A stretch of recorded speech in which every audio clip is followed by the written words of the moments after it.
Le printemps est enfin arrivé et vous avez des travaux d'excavation. Confiez ce mandat à des professionnels. Les excavations Propel Studio 10 Auguste Néron à Albanel est en affaires depuis près de 20 ans. Les propriétaires Luc Allard et Mathieu Martel sauront vous apporter la satisfaction du travail bien fait que vous recherchez. En plus de faire des travaux d'excavation, les excavations Propel font des terrassements et vendent et transportent du sable. N'hésitez pas à contacter cette entreprise 100% locale au 88 279 31 18. Et maintenant le commentaire hebdomadaire avec notre ami Phil Desgagnés. Salut Phil. Bonjour Denis. Phil, les Saguenayens, on peut dire la région est hockey maintenant, mais c'est une défaite qui fait mal hier. Hein? Ah, il n'y a aucun doute que la défaite d'hier fait énormément mal aux Saguenayens. Moi, je trouve que les Saguenayens ont mieux joué que mardi dernier, hier.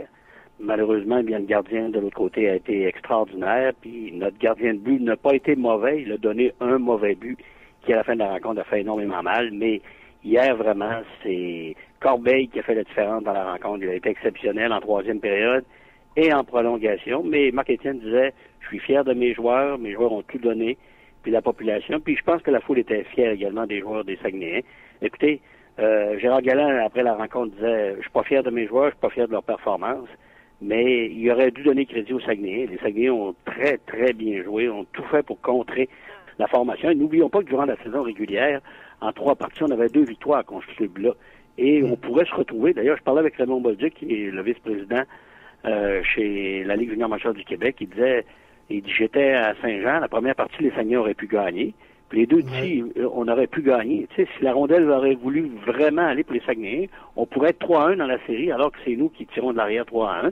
Mais il y a une chose qu'il faut toujours dire. Les bonnes équipes trouvent toujours le moyen de gagner. C'est un peu ce que la formation de Saint-Jean a fait hier, en remportant une victoire en prolongation. Mais 2 superbes matchs de hockey pour les gens au Centre Vézina. Puis ceux qui ont eu l'occasion de le voir à la télévision par le réseau TVA ou Vox ont pu apprécier l'excellent spectacle qu'ont donné les 2 formations dans la Ligue junior majeure du Québec. Mais Phil, si on parlait un peu, je veux dire, c'est l'opportunisme qui a manqué. Hein. C'est souvent ça. Quand une équipe comme Saint-Jean, faut pas que tu rates tes chances, faut pas que tu... Mais c'est là, Danny, que quand on parle de joueurs de talent, du côté de Saint-Jean, 9 joueurs repêchés, 2 joueurs invités. Chez les Saguenayens, t'en as à peine 3. C'est le talent, là. Coyle, là, on l'a pas vu dans les rencontres de Chicoutimi. Huberdeau, on l'a pas vu non plus. Mais hier, les 2 buts étaient à Coyle puis l'autre Huberdeau. Donc, c'est là que tu vois que quand le talent est là, c'est que l'opportunisme de ces gens-là, à la longue, ça rapporte. Et c'est un peu ce que les Saguenayens ont pu apprendre. Parce que ce sont des marqueurs nés, ce sont des gars qui réussissent toujours le gros but. Et c'est pas pour rien que ce sont des choix de première ronde. C'est parce que ces gars-là réussissent à marquer dans les moments opportuns. Puis hier, c'est exactement ce qu'ils ont fait pour leur formation à Saint-Jean. Oui. Et Jonathan Huberdeau me confiait ce matin qu'il joue vraiment pas du gros hockey. Là. Oui, mais c'est ça que je te dis. Galland dit ça, Huberdeau dit la même chose, tout le monde dit la même affaire. Sauf que des fois, il faut regarder l'équipe d'en face, qu'est-ce qu'elle fait de bien. Et je pense que c'est ça que les Saguenayens font. Ils jouent bien. On leur laisse pas la chance de s'organiser. On est près des joueurs. On joue bien le système. Marc-Étienne Hubert a préparé un système, a préparé son équipe en fonction du talent de l'autre équipe, puis ça donne des résultats. C'est un peu... faut donner crédit aux joueurs des Sacs dans ce temps-là. Parce que c'est vrai que tout le monde disait... Parce que Saint-Jean est arrivé ici, puis on les trouvait gros, puis on les trouvait puissants, puis c'était une bonne équipe. Puis c'est vrai que c'est une bonne équipe. Écoute, ils sont la meilleure équipe au Canada.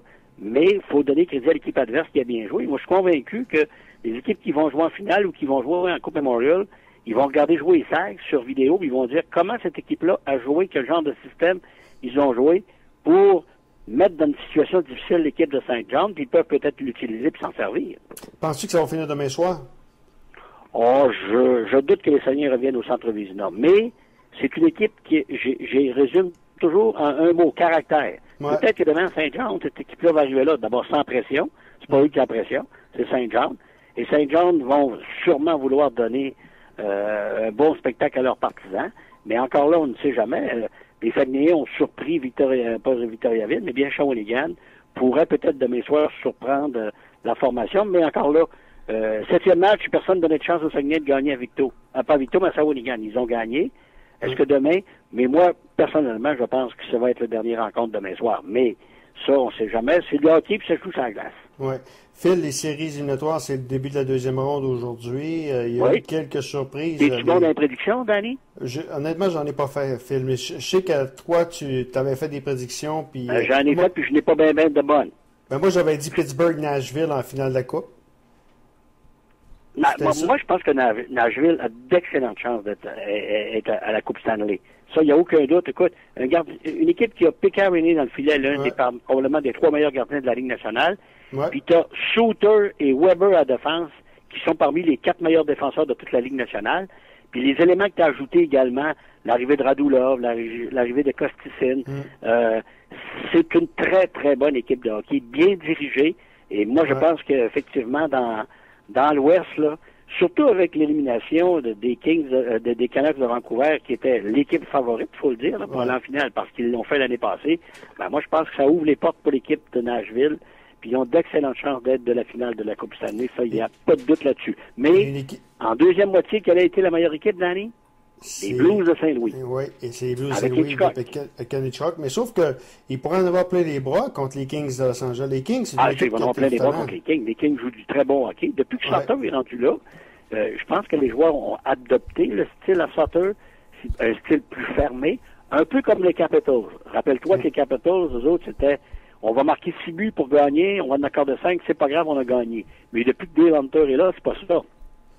Et on a eu le temps de glace, on a vu les dernières parties, on joue serré. Contre les Bruins, il n'y a pas une rencontre qui s'est terminée avec plus qu'un but de différence. Donc, ça veut dire que les Capitals ont appris à jouer dans un système où, avec un but d'avance, on est capable de gagner la partie. C'est ce qu'ils ont fait pendant la série contre les Bruins, qui a connu du succès. Puis ça, c'est le style de Hunter. C'est la même chose avec les Kings de Los Angeles. Ils ont changé d'instructeur. On a appris à jouer serré avec Sutter. On a appris à jouer avec une avance d'1 point.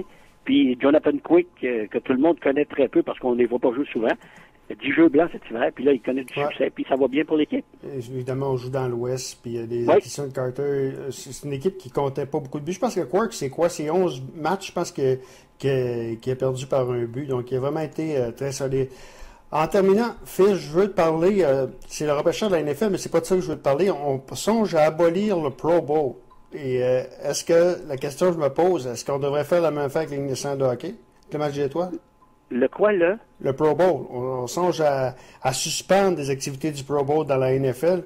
Et question, est-ce qu'on devrait suspendre le match des étoiles? Il faut dire que la rencontre d'étoiles dans la Ligue nationale de hockey, c'est une rencontre pour les commanditaires. Ouais.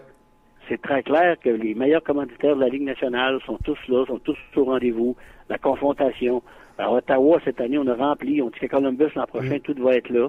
Je pense que la Ligue nationale de hockey s'en sert comme l'événement de l'année où les commanditaires ont l'occasion d'approcher les joueurs, d'être près des joueurs, de rencontrer les joueurs, alors que quand tu arrives en série de Coupe Stanley, tu peux pas, à cause des exigences des équipes, de garder leurs joueurs dans le focus, garder leurs joueurs tout près de l'organisation. À ce moment-là, les commanditaires sont toujours très éloignés des joueurs, alors qu'au match des étoiles, comme au Pro Bowl, on donne peut-être la chance aux joueurs d'être près des commanditaires. Et moi, je pense que la Ligue nationale connaît un assez bon succès malgré tout depuis quelques années.